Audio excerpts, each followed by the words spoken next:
నమస్కారం, welcome to 1 TV news. Nandyal జిల్లా శ్రీశైలం మహాక్షేత్రంలో మహాశివరాత్రి బ్రహ్మోత్సవాలు కొనసాగుతున్నాయి.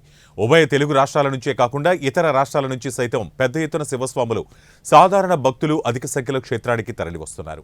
ఉదయం నుండి శ్రీ స్వామి అమ్మవార్ల దర్శనానికి క్యూలైన్లలో భక్తులు, శివస్వాములు బారులు తీరారు. అయితే భక్తుల సౌకర్యార్థం దేవస్థానం ప్రత్యేక క్యూలైన్లను ఏర్పాటు చేసింది.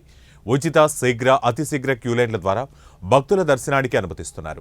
శివదీక్ష భక్తులకు మాత్రం ప్రత్యేకంగా చంద్రవతి కళ్యాణ మండపం నుంచి క్యూలైన్ ఏర్పాటు చేసి జ్యోతిర్ముడి కలిగిన శివదీక్ష భక్తులకు సమయానుకూలంగా ప్రతి 2 గంటలకు ఒకసారి మల్లన్న స్పర్శ దర్శనానికి దేవస్థానం EO Peddiraju, Shivaratri festival officer Chandrashekar Azad అవకాశం కల్పించారు.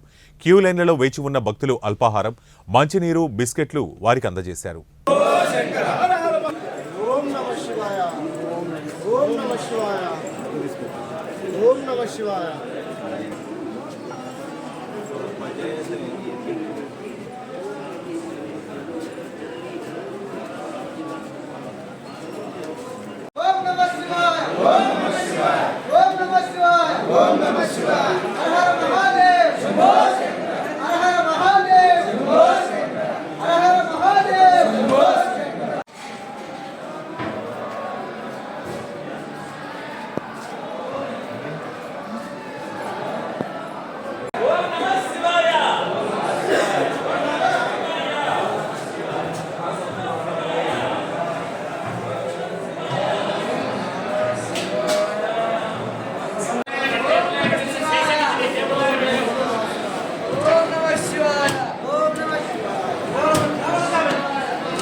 నంద్యాల పట్టణంలోని పిఎస్సి అండ్ కేవీఎస్వి ప్రభుత్వ డిగ్రీ కళాశాలలో ప్రిన్సిపల్ డాక్టర్ శశికళ ఆధ్వర్యంలో నిర్వహిస్తున్న మెగా జాబ్ మేళాకు విశేష స్పందన లభించింది. కార్యక్రమానికి ముఖ్య అతిథిగా విచ్చేసిన నంద్యాల శాసనసభ్యులు శిల్పా రవిరెడ్డి ప్రారంభించారు. ఈ జాబ్ మేళాకు 24 మల్టీనేషనల్ కంపెనీల ప్రతినిధులు హాజరయ్యారు. వేలాది మంది నిరుద్యోగ యువత జాబ్ మేళాలో తమ ప్రతిభను నిరూపించుకునేందుకు ఇంటర్వ్యూలకు హాజరయ్యారు. నిరుద్యోగ యువత ఈ జీవితకాల అవకాశాన్ని సద్వినియోగం చేసుకోవాలని, ఉన్నత భవిష్యత్తును పొందాలని ఎమ్మెల్యే కోరారు. ఈ సందర్భంగా ఎమ్మెల్యే మాట్లాడుతూ నంద్యాల ప్రభుత్వ డిగ్రీ కళాశాలలో 24 మల్టీనేషనల్ కంపెనీలు ఉద్యోగ అవకాశాలు కల్పిస్తూ మెగా జాబ్ మేళా ఏర్పాటు చేయడం అభినందనీయమన్నారు. రాష్ట్రంలో ముఖ్యమంత్రి వైఎస్ జగన్మోహన్ రెడ్డి ప్రధానంగా విద్య, వైద్య రంగాలపై దృష్టి సారించి అనేక విప్లవాత్మక మార్పులు తీసుకొచ్చారని పేర్కొన్నారు.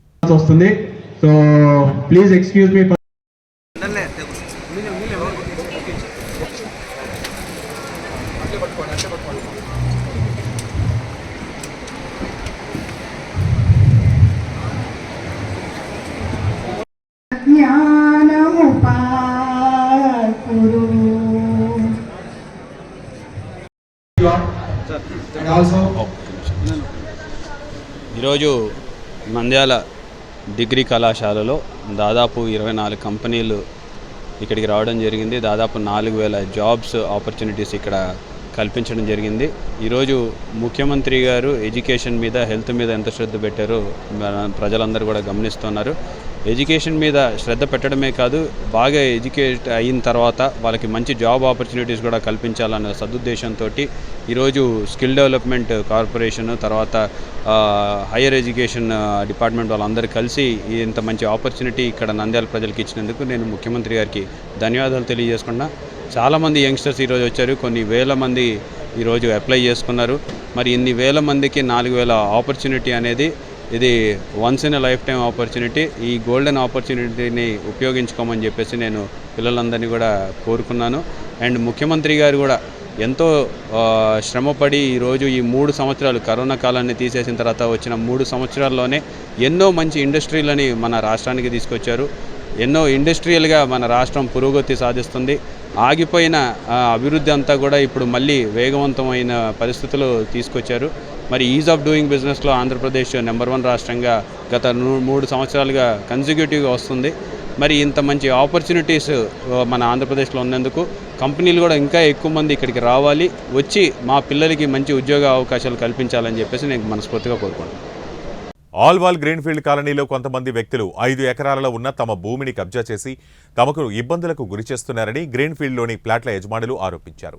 కొంతమంది వ్యక్తులు గత 2 రోజులుగా ప్లాట్లను నామరూపాలు లేకుండా చేసి ఫెన్సింగ్ వేశారని అన్నారు. దాదాపు 40 మంది వ్యక్తులతో అక్కడికి వచ్చి బెదిరింపులకు గురిచేస్తున్నారని ఆవేదన వ్యక్తం చేశారు. దీంతో బాధితులు అక్కడికి చేరుకుని న్యాయం చేయాలంటూ నినాదాలు చేశారు. 1987లో తాము భూములను కొనుగోలు చేసినట్లు బాధితులు తెలిపారు. ఇదే విషయంపై స్థానిక ఎంఆర్ఓ, ఆర్డీఓ, కలెక్టర్ వరకు ఫిర్యాదు చేశామని అధికారులు పట్టించుకోలేదని వారు ఆవేదన వ్యక్తం చేశారు. తాము రిజిస్ట్రేషన్ చేసుకున్న భూమిని అక్రమంగా కబ్జా చేసి భయభ్రాంతులకు గురిచేస్తున్నట్లు పేర్కొన్నారు. Our plot is there where it is.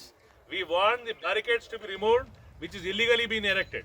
And nobody, not 10% people have died. People have died. 20% people have died. We are also at the verge of death. పెళ్లి చేయలే వాళ్ళు చచ్చిపోయారు. ల్యాండ్స్ మాత్రం అట్లా ఉన్నాయి. Right from 87 still to nothing. కష్టపడి కట్టు సొమ్మిది. ఆ గవర్నమెంట్ కూడా ఏం చేస్తే అర్థం కాదు. గవర్నమెంట్ కావాలంటే మేము ఇస్తాం, లక్ష 2 లక్షలు ఇస్తాం, మాకు ఇస్తాం పీడపోతుంది. 25 years ఏజ్ లో కొనుక్కున్నాను. ఇప్పుడు నా ఏజ్ 69 years. సార్ ఒకటి మీరు కూర్చోండి. మిత్రులు శ్రీనివాస్ రెడ్డి గారు అంతా ఎక్స్ప్లెయిన్ చేశారు. ఇప్పుడు ఆ డాక్యుమెంట్స్ అవన్నీ కూడా ప్రొడ్యూస్ చేయడానికి మేము అందరం రెడీగా ఉన్నాము ఆయన చెప్పినట్లు. ఇప్పుడు యాక్చువల్లీ నేను చెప్పేది ఏంటంటే మేము చాలా కష్టపడి కొనుక్కున్న ప్లాట్లు, మేము చాలా చాలా మధ్యతరగతి కుటుంబీకులం అందరం కూడా. సో ఇది కష్టార్జితం. ఇవాళ ఇలా ల్యాండ్ గ్రాబింగ్ ఇలాంటివి జరుగుతుంటే ఏం చేయాలి అన్నది తెలియడం లేదు. నేను రేవంత్ రెడ్డి గారికే నేను విన్నవించుకుంటున్నాను. ఇందులో సగం మంది చచ్చిపోయారు. బికాస్ 38 years అయిపోయింది ప్లాట్స్ తీసుకుని. సో ఇందులో అందరూ ఎవరికీ కూడా ఇప్పుడు ఆశ నశించిపోయింది. చివరి రిసార్ట్గా మేము ఈ రకమైన ఇది పెట్టుకుని మీ అందరూ డెఫినెట్గా రేవంత్ రెడ్డి గారు మా సమస్యని పరిష్కారం చేస్తారని ముఖ్యమంత్రి గారికి అసలు ఈ మధ్య నేను ట్వీట్ చేద్దాం అనుకుంటున్నాను. అనుకున్న దాన్ని సడన్గా ఈ సంగతి తెలిసింది. సో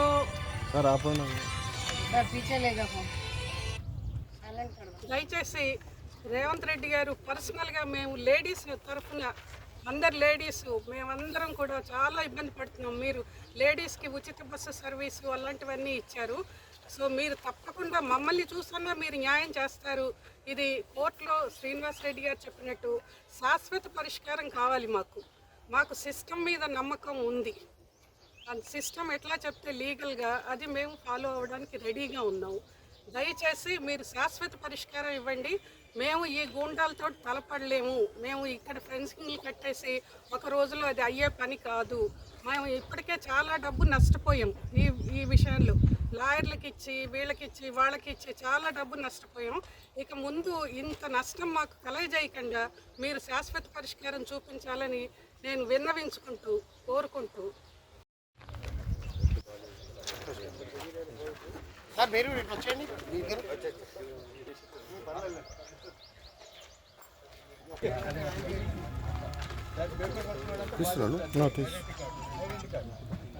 సార్ ఇట్లా పట్టుకోండి.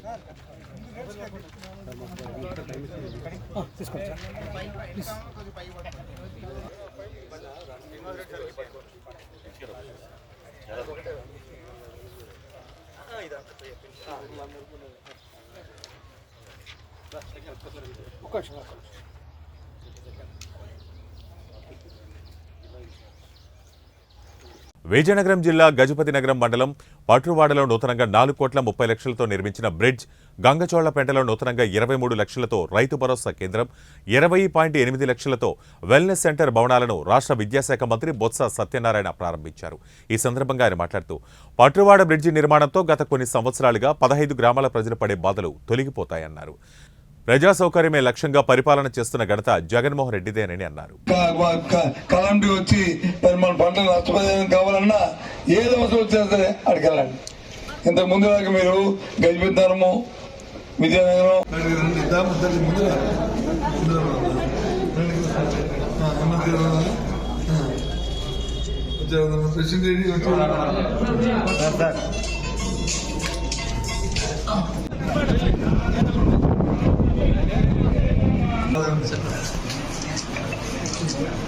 సార్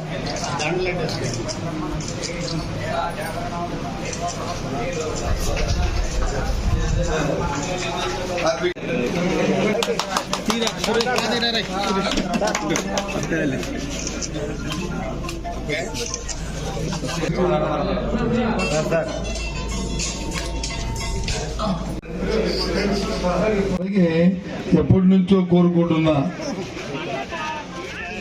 మన గంగచోళపేటకి పట్టువాడికి మధ్యన బ్రిడ్జి కావాలి, వర్షాల్లో వచ్చినప్పుడు వచ్చి మరి కాన్ఫ్లిక్ట్ దూరం అయిపోతుందని చెప్పి ఎప్పటి నుంచో మీరు కోరుతున్న బ్రిడ్జిని సుమారు 4,30,00,000 రూపాయలతో, 1 కోటి 2 కోట్లు కాదు 4,30,00,000 రూపాయలతో ఈ బ్రిడ్జిని కనుక కట్టుకొని అది ప్రారంభోత్సవం చేసుకున్నాం. దాంతోపాటు 2 కార్యక్రమాలు చేసుకున్నాం. ఇవాళ ఈ కార్యక్రమాలన్నింటినీ కూడా ప్రారంభించుకోవడం చాలా సంతోషం. ముఖ్యంగా ఈ బ్రిడ్జ్తో పాటు ఏదైతే వెల్నెస్ సెంటర్ మనం హెల్త్ సెంటర్ చేశామో, దాంతోపాటు ఆర్బీకి ఏదైతే ప్రారంభం చేశామో, దాంతోపాటు మీ సచివాలయంలో మీ సచివాలయం ఏముందో ఈ 3 కూడా గ్రామంలో సచివాలయము, రైతు భరోసా, అలాగే మన హెల్త్ సెంటర్, ఈ 3 ఈ గ్రామానికి ఒక దేవాలయం లాంటివి. ఎందుకు దేవాలయాలు అంటారంటే, గుడులు ఎందుకంటారంటే వీటిని మనకేదైనా ఇబ్బంది వచ్చినా, మనకేదైనా బాధ వచ్చినా, లేదు ఏదైనా అవసరం వచ్చినా దేవుడా అని చెప్పిన దేవుడి కోసం ఆలోచిస్తాం, ఆ దేవుడికి మొక్కడానికి వెళ్తాం, లేకపోతే మనసులో అనుకుంటాం. దాంతో మన మనసాక్షిగా అవి నెరవేరుతాయనే ఒక ఆలోచన, ఒక భ్రమ, ఒక దృక్పథం మన మనసులో ఉంటుంది మానవుడికి.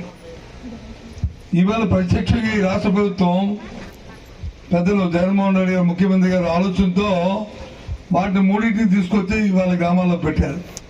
మీకు ఏ కష్టం వచ్చినా, ఏ ఇబ్బంది వచ్చినా, ఏ చిన్న అవసరం వచ్చినా మీ సచివాలయానికి వెళ్ళండి.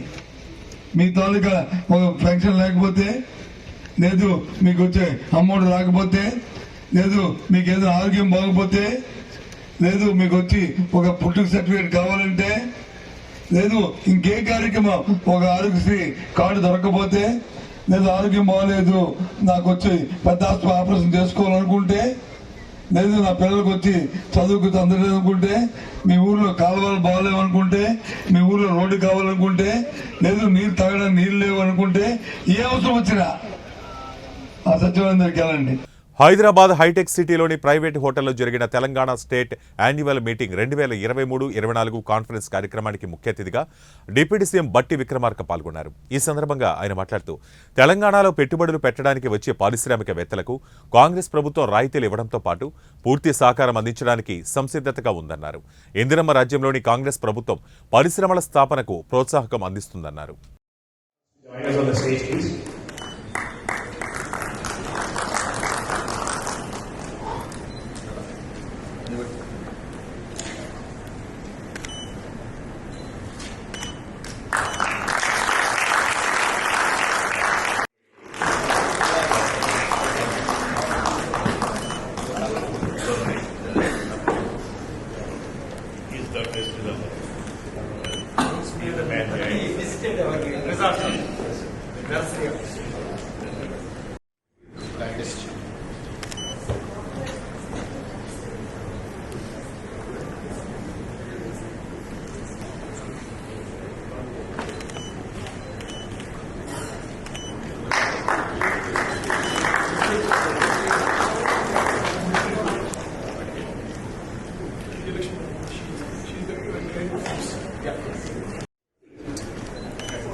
సమాజంలో శాంతి భద్రతలను పరిరక్షించే పోలీసులకు కనీస వసతులు కల్పించే దిశగా జగన్మోహన్ రెడ్డి ప్రభుత్వం కృషి చేస్తోందని పార్లమెంట్ కాకినాడ నియోజకవర్గ పరిధిలో కోట్లాది రూపాయలతో పోలీస్ స్టేషన్లకు సొంత భవనాలను ఏర్పాటు చేయడం జరుగుతుందని Kakinada MP YCP Pithapuram incharge Vanga Geetha Vishwanath పేర్కొన్నారు.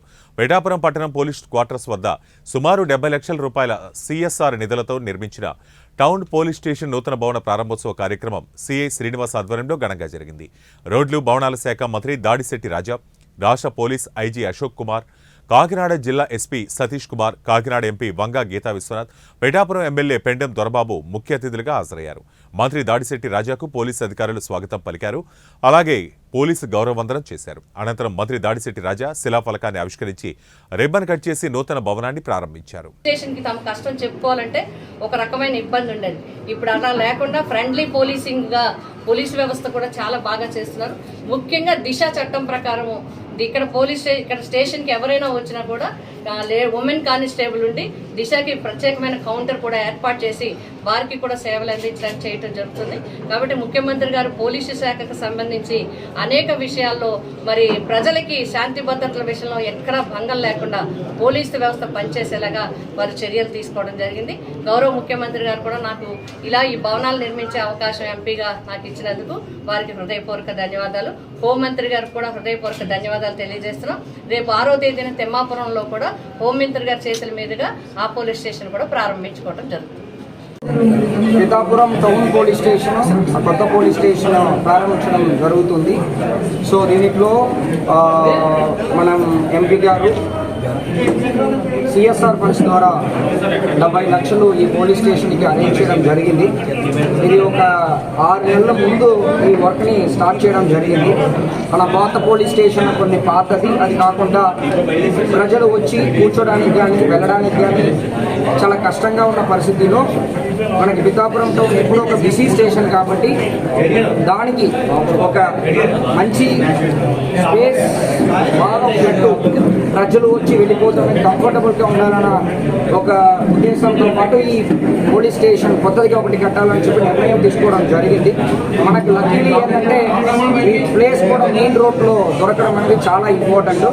సో ఈ ప్లేస్తో పాటు ఇంత మంచి ఒక స్పేషియస్ అయిన ఒక కొత్త పోలీస్ స్టేషన్లో మన ఇంకా ప్రజలకి మంచి సేవ చేయాలన్న ఒక ఆపర్చునిటీ కూడా పెరుగుతాయి.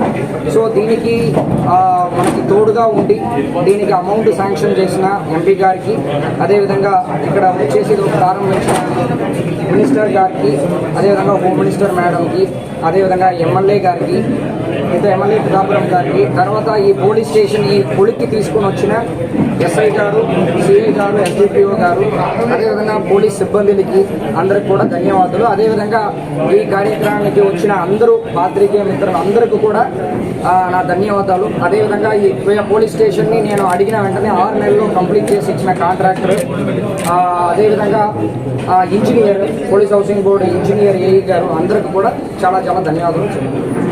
సాధారణ ఎన్నికల నేపథ్యంలో ఏపీలో పొత్తుల జాబితా రూపకల్పనపై బీజేపీ కసరత్తులు చేస్తోంది. ఈ క్రమంలో బీజేపీ రాష్ట్ర కార్యాలయంలో ముఖ్య నేతలు, జిల్లా కన్వీనర్ల సమావేశం జరిగింది. ఈ సమావేశానికి బీజేపీ జాతీయ సహ సంఘటన ప్రధాన కార్యదర్శి శివప్రకాష్ హాజరయ్యారు. రాయలసీమ, ఉత్తరాంధ్ర ముఖ్య నేతలతో శివప్రకాష్ వరుస సమావేశాలు నిర్వహించారు. తిరుపతి, హిందూపురం, అనంతపురం, కడప, కర్నూలు, చిత్తూరు జిల్లాల నేతలతో భేటీ అయ్యారు. ఈ సమావేశంలో సీఎం రమేష్, ఆదినారాయణ రెడ్డి, విష్ణుకుమార్ వంటి బీజేపీ రాష్ట్ర స్థాయి నేతలు కూడా పాల్గొన్నారు. పురంధరేశ్వరి, కిరణ్ కుమార్ రెడ్డి, సత్యకుమార్ వంటి అగ్రనేతలు శివప్రకాష్తో విడివిడిగా సమావేశమయ్యారు. ఈ సమావేశం అనంతరం ఆదినారాయణ రెడ్డి మాట్లాడుతూ ఏపీలో పొత్తులను బీజేపీ హైకమాండ్ నిర్ణయిస్తుందని స్పష్టం చేశారు. పొత్తులతో వెళ్లేందుకైనా సిద్ధం, ఒంటరిగా పోటీ చేసేందుకైనా సిద్ధమని వ్యాఖ్యానించారు. టీడీపీ, జనసేన 99 స్థానాలకే అభ్యర్థులను ప్రకటించాయని, ఇంకా ప్రకటించాల్సిన స్థానాలు చాలా ఉన్నాయని వెల్లడించారు. రానున్న ఎన్నికల్లో తాను జమ్మలమడుగు నుంచి పోటీ చేస్తానని చెప్పారని ఆదినారాయణ రెడ్డి తెలిపారు. వివేక హత్య కేసులో నిందితుడు దేవిరెడ్డి శివశంకర్ రెడ్డి కుమారుడు డాక్టర్ చైతన్యారెడ్డి ఖైదీలకు వైద్య శిబిరం పేరుతో కడప జైల్లోకి వచ్చి తనకు 20 కోట్లు ఆఫర్ చేశారని అప్రూవర్గా మారిన దస్తగిరి ఆరోపించడం తెలిసిందే. సిబిఐ ఎస్పీ రామ్ సింగ్ కొట్టినట్టు చెప్పాలని చైతన్యారెడ్డి తనపై ఒత్తిడి తెచ్చారని దస్తగిరి వెల్లడించారు. దస్తగిరి వ్యాఖ్యలపై డాక్టర్ చైతన్యారెడ్డి స్పందించారు. నేను దస్తగిరిని నిజంగా ఒత్తిడి చేసి ఉంటే అతడు అప్పుడే ఎందుకు ఫిర్యాదు చేయలేదని ప్రశ్నించారు.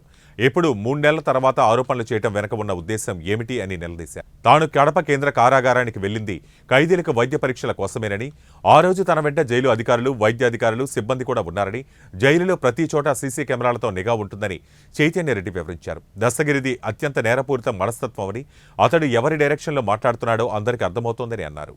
ఇవే ఇప్పటివరకున్న బులెటిన్ అప్డేట్స్. మరిన్ని అప్డేట్స్ మళ్ళీ కలుద్దాం. Until then keep watching 1TV news. ప్రతిక్షణం ప్రజల పక్షం.